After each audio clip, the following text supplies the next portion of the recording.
Have you ever wondered about the real cost of conflict? The Israel-Palestine conflict in particular has been a point of global concern for decades. Today we delve into a recent alarming development. A refugee camp in Gaza was recently subjected to a devastating Israeli attack, an episode of violence that claimed the lives of 45 Palestinians. This tragedy has brought the total number of victims to an astounding 1,537. Over the course of just 6 days, the relentless assault saw 6,000 bombs dropped, targeting 3,600 locations across Gaza. 4,000 tons of explosives were used, laying waste to hospitals, mosques, residential buildings, and even children. The sheer scale and intensity of these attacks have left the region in a state of devastation and despair, but the situation only worsens from here.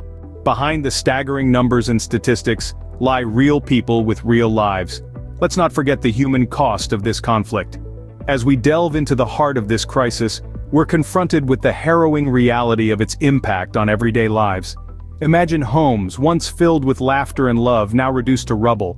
Hospitals, places of healing, bear the brunt of these attacks, hindering the already strained medical services. In the midst of chaos, children, the most innocent of all, are exposed to scenes of unimaginable horror. Sacred spaces like mosques, supposed to be sanctuaries of peace, have not been spared either. The siege has resulted in a severe shortage of basic necessities. Imagine the desperation of a mother unable to feed her child, the anxiety of a father unable to provide for his family. The scarcity of food, medicine, and water has exacerbated the crisis, pushing an already beleaguered population to the brink. But the human cost isn't just physical. We must acknowledge the emotional toll this conflict takes. The trauma of living through such violence, the grief of losing loved ones, the fear of what each new day may bring, these are the unseen wounds carried by the people. The scars are deep, the pain is real, and the psychological impact will resonate for generations to come. In this crisis, it's crucial not to lose sight of the human element. Behind every report, every number, every statistic are people. People who had dreams, hopes, and aspirations.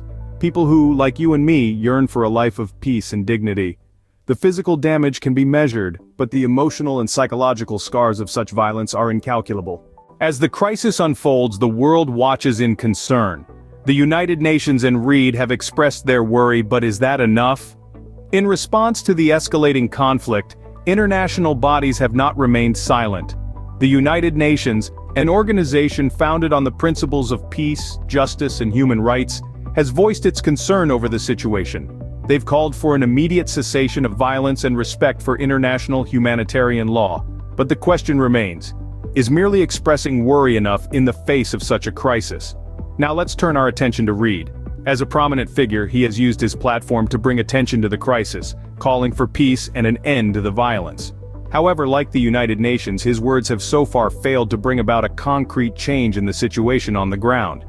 This raises a crucial question about the effectiveness of their responses. Are words of concern and calls for peace enough? It seems that what's needed now is not just concern, but action. The international community, including the United Nations and influential figures like Reid, must move beyond expressions of worry. They must use their influence and authority to mediate between the parties involved, to bring about a ceasefire, and to ensure the delivery of humanitarian aid to those in need. The world is watching as the death toll rises and the suffering continues. Expressions of concern are undoubtedly important. They show that the world is not indifferent to the plight of those affected. But they must be followed by decisive action. The international community needs to push harder for peace, for justice, and for the respect of human rights. While expressions of concern are important, it's clear that more decisive action is needed to prevent further loss and suffering. Now that you're aware of the situation, you might wonder, what can you do? It can feel overwhelming, but there are ways you can contribute to change. Start by sharing this video.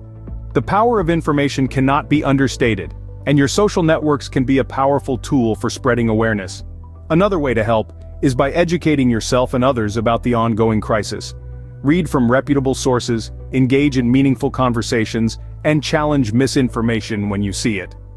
Knowledge is power, and it's the first step towards understanding and empathy. Lastly, consider supporting organizations working on the ground to provide aid to those affected. These groups are often in dire need of resources, from medical supplies to food and clean water. Your donations, no matter how small, can make a world of difference in someone's life. But remember, It's not just about material support. Advocacy is crucial. Write to your local representatives, speak out on social media, participate in peaceful demonstrations. Let your voice be heard. Remember, your voice matters. Use it to make a difference, to promote peace, and to stand up for humanity.